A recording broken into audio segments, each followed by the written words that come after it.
கிறிஸ்துக்கள் மிகவும் பிரியமானவர்களே, கர்த்தராகிய இயேசு கிறிஸ்து நாமத்தினாலே உங்களை வாழ்த்துகிறேன்.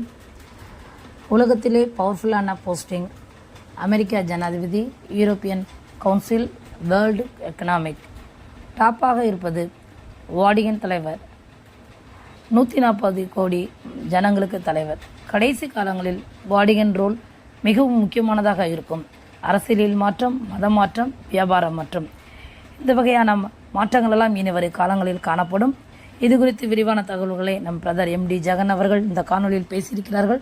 பாருங்கள், கேளுங்கள். அது உங்களுடைய ஆவிக்குரிய வாழ்க்கைக்கு பிரயோஜனமாக இருக்கும். தேவன் தான் உங்களை ஆசீர்வதிப்பாராக. அதாவது என்னன்னா, இந்த வாரம் உலகமே ஒரு சோகத்தில் மிக முக்கியமான ஒரு சம்பவத்துக்குள்ள கடந்து போயிருக்கு. என்ன அப்படின்னு கேட்டிங்கன்னா, வத்திகனுடைய தலைவர், ரோமன் கத்தோலிக்கத்தினுடைய தலைவர் பிரான்சிஸ் அவர்கள் இன்னைக்கு நித்திரை அடைஞ்சிருக்கிறாங்க. இந்த சம்பவங்கள் எல்லாமே உங்களுக்கு தெரிஞ்சிருக்கும், வந்திருக்கும். ஆனால் அந்த போஸ்டிங் எவ்வளோ முக்கியம் என்பது தான் ரொம்ப இம்பார்ட்டண்ட். ஏன்னா உலகத்திலே இந்த பவர்ஃபுல்லான போஸ்டிங்ஸ்ன்னு சொல்லுவாங்க. அதாவது இப்போ நம்ம அமெரிக்க ஜனாதிபதி சொல்கிறோம் இல்லையா, அதே மாதிரி யூரோப்பியன் பிரசிடென்ட் ஆஃப் யூரோப்பியன் கவுன்சில்னு ஒன்று இருக்குது, அதுவும் ரொம்ப பவர்ஃபுல்லான போஸ்டிங்னு சொல்லுவாங்க. அதே மாதிரி வேர்ல்டு எக்கனாமிக்கல் ஃபோரம், இந்த மாதிரி உள்ள சில போஸ்டிங்ஸ்லாம் வெரி இம்பார்ட்டன்ட். அதில் டாப்பில் இருக்கக்கூடிய மிக முக்கியமான போஸ்டிங் தான் வத்திகன் தலைவர். என்ன காரணம்னு கேட்டிங்கன்னா, அவர் வெறும் மத தலைவர் மட்டுமல்ல, அவர் வந்துட்டு ஒரு நாட்டுக்கு தலைவராக இருக்கிறார், ஒரு ராஜாவாகவும் இருக்கிறார், ஒரு மதத்துக்கு தலைவராகவும் இருக்கிறார். ஏறக்குறைய ஒரு 100லேருந்து 140 கோடி ஜனங்கள் உள்ளதான மக்களுக்கு அவர் தலைவராக இருக்கிறார். ஸோ அவரோட இன்ஃப்ளூயன்ஸ் வந்து ரொம்ப ஜாஸ்தி. அந்த போஸ்டிங்கில் வர ஒவ்வொருத்தரும் ஒவ்வொரு சீர்திருத்தம் அல்லது ஒவ்வொரு விதமான மாற்றம் அல்லது ஒவ்வொரு விதமான முன்னேற்றம் ஏதாவது ஒன்று செய்வாங்க.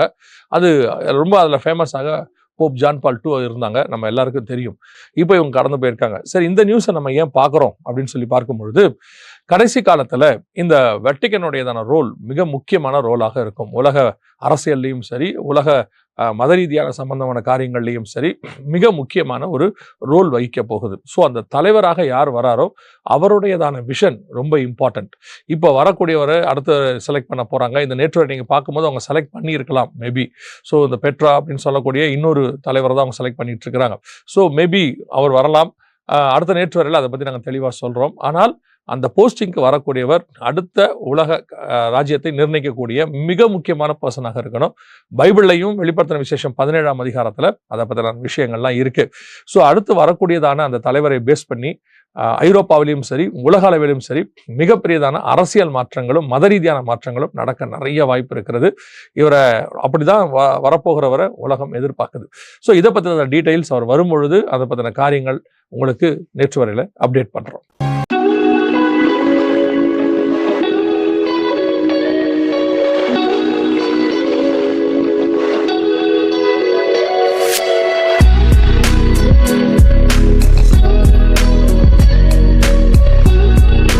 நடந்திருக்கு. என்னன்னு கேட்டீங்கன்னா, வேர்ல்டு எக்கனாமிக்கல் ஃபோரம்னு சொல்லுவாங்க. அதாவது உலக பொருளாதாரத்தினுடைய சந்தை மந்தை எல்லாமே இவங்க தான் எல்லாத்தையும் நிர்ணயிக்கிறவங்க.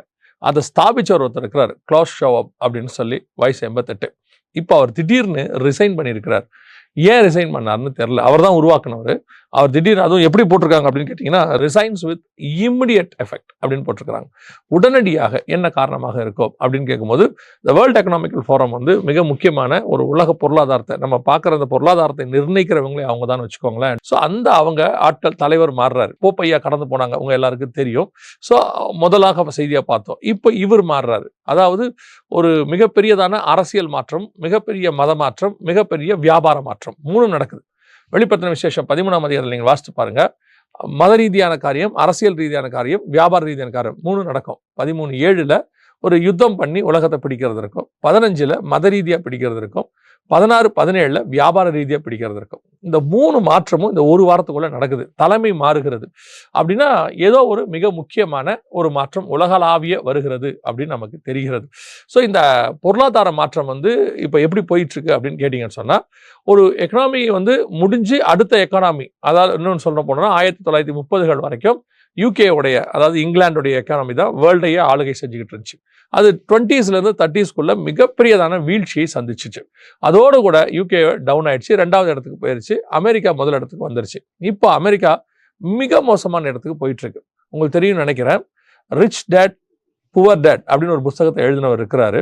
அவர் 2023 அவர் கொடுத்ததான ஒரு செய்தி இந்தியா வந்தபோது, அந்த செய்தி இப்போ வந்து பயங்கர வைரலாக உலகம் முழுக்க போயிட்டே இருக்கு. இதை நாம அந்த புக்கை பார்த்ததில்ல, இல்லை அவரை பற்றி நம்ம எந்த நியூஸும் படித்ததில்ல. நம்ம ஏற்கனவே நேற்று வரல இதை பற்றி நிறைய பேசியிருக்கோம். ஆனால் இப்போ அந்த வீடியோ வரும்போது நேற்று வரையில் நம்ம சொன்னதும் அவர் சொல்கிறதும் எவ்வளோ பர்ஃபெக்டாக இருக்குது அப்படின்றது ரொம்ப ஆச்சரியமாக இருந்துச்சு. என்னன்னு கேட்டிங்கன்னா, அவர் என்ன எழுதுறாரு, 2023 சொல்கிறாரு. அவர் என்ன சொல்கிறாரு, இன்னும் சில வருஷங்களில் அமெரிக்கா முழு வீழ்ச்சியை சந்திக்கும் அப்படிங்கிறார். அப்போ ட்ரம்ப் வரவே இல்லை, அதான் ரொம்ப இம்பார்ட்டன்ட். ட்ரம்ப் அப்போ செலக்ட் பண்ணப்படவே இல்லை. அப்போ ஜோ பைடனுடைய காலம்.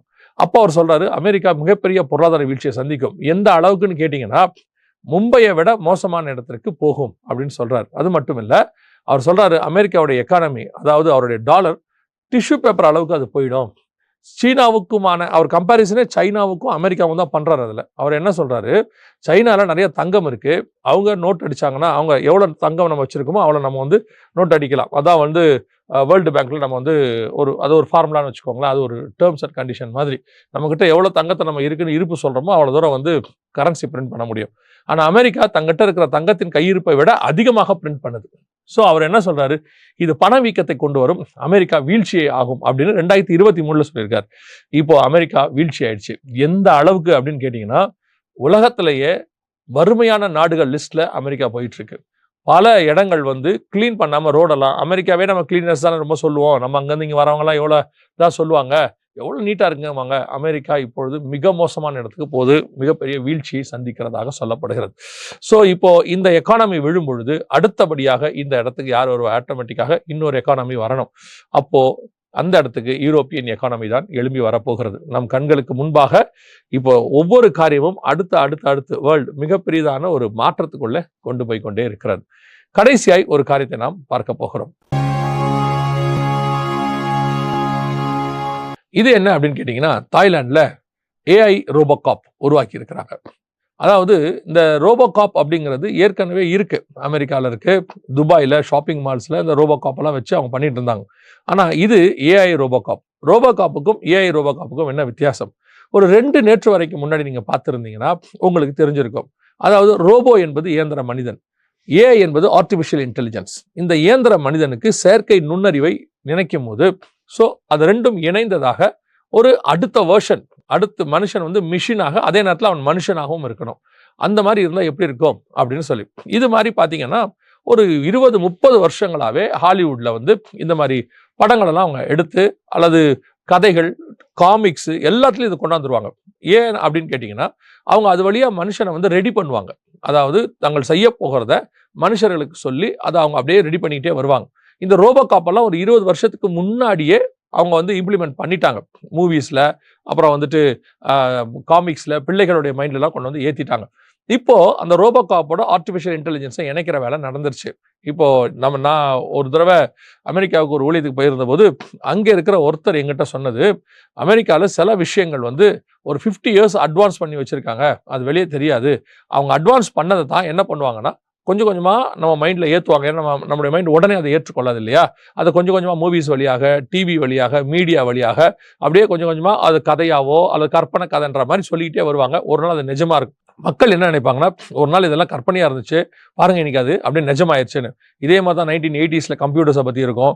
அதுக்கப்புறம் வரக்கூடியதான் இன்றைக்கி இருக்கக்கூடிய டெக்னாலஜிஸ், இந்த ஜிபிஎஸ் எல்லாம் பார்த்தீங்கன்னு சொன்னால் ஒரு வரத்துக்கு முன்னாடியே, ஒரு 10 வருஷத்துக்கு முன்னாடியே அதை பற்றிலாம் பேச ஆரம்பிச்சிட்டாங்க. எதுக்கு நான் உங்களுக்கு சொல்கிறேன்னா, இப்போ இந்த ரோபோகாப்பெல்லாம் 20 வருஷத்துக்கு முன்னாடியே சொன்னது. இப்போது தாய்லாண்டில் ஏஐ ரோபோகாப் கொண்டாந்தாச்சு. ரோபோகாப் அல்ல, ஏஐ ரோபோகாப். இதோட பெரிய ஸ்பெஷாலிட்டி என்னன்னா, அது 360 டிகிரி தன்னுடைய கேமரா வச்சுருக்காங்க தலையில். அது முழுக்க 360 டிகிரிக்கு சுற்றி பார்க்கும், கேப்சர் பண்ணும், எல்லாம் செய்யும். யோசிச்சு பாருங்க, ஒரு போலீஸ் இருக்காங்க, ஒரு காவலர் இருக்கிறாங்கன்னு வச்சுக்கோங்களேன். உங்களுக்கே தெரியும், ஒரு ஏரியாவுக்கு ஒரு ஸ்டேஷன் வச்சுருப்பாங்க. அப்புறம் ஒரு ஸ்டேஷனுக்கு இத்தனை, ஒரு எஸ்ஐ அல்லது இத்தனை கான்ஸ்டபிள், இவ்வளோ தான் இருக்க முடியும். ஆனால் அந்த ஏரியாவில் மக்கள் பார்த்தீங்கன்னா 1000 கணக்கில் இருப்பாங்க.